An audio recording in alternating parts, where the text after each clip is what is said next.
If you want to connect Slack to Zapier for automations, this quick tutorial will walk you through the setup step by step so you can get your apps connected and ready to build workflows fast. Once Slack is connected to Zapier, you can start creating automations that save time, reduce repetitive work, and help your team stay organized. If this video helps you, make sure to hit the like button and subscribe for more simple software tutorials just like this.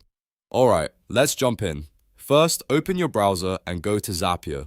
From the Zapier homepage, look for the App Connections area. This is where Zapier stores and manages all of your connected apps, so it's the right place to start whenever you want to add a new integration. Once you're in App Connections, click on Create Connection. This tells Zapier that you want to link a new app to your account. After that, use the search bar and type Slack. Zapier will pull up Slack in the results, so click on Slack to continue. Now you'll see the option to add a connection. Click on Add Connection. This opens the authorization flow that lets Zapier connect securely to your Slack workspace.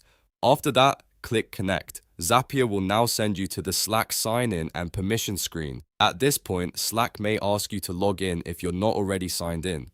Go ahead and enter your workspace details, then review the permissions carefully. This step is important because Zapier needs access to Slack in order to send messages, trigger actions, and automate tasks between your tools. Once everything looks good, approve the connection.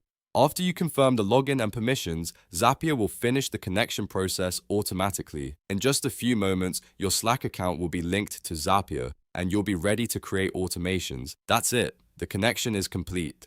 Now that Slack is connected, you can use it in your Zaps to do things like send messages when a form is submitted, post alerts when a new lead comes in, notify your team when a task is completed, or even trigger workflows based on activity from other apps. This is what makes Zapier so powerful. Once the connection is in place, you can start building automations that run in the background for you. If you're new to Zapier, take a moment to test the connection inside one of your workflows so you can make sure everything is working correctly. A good test helps you confirm that Slack messages will post where you want them to and that the automation is using the right workspace or channel.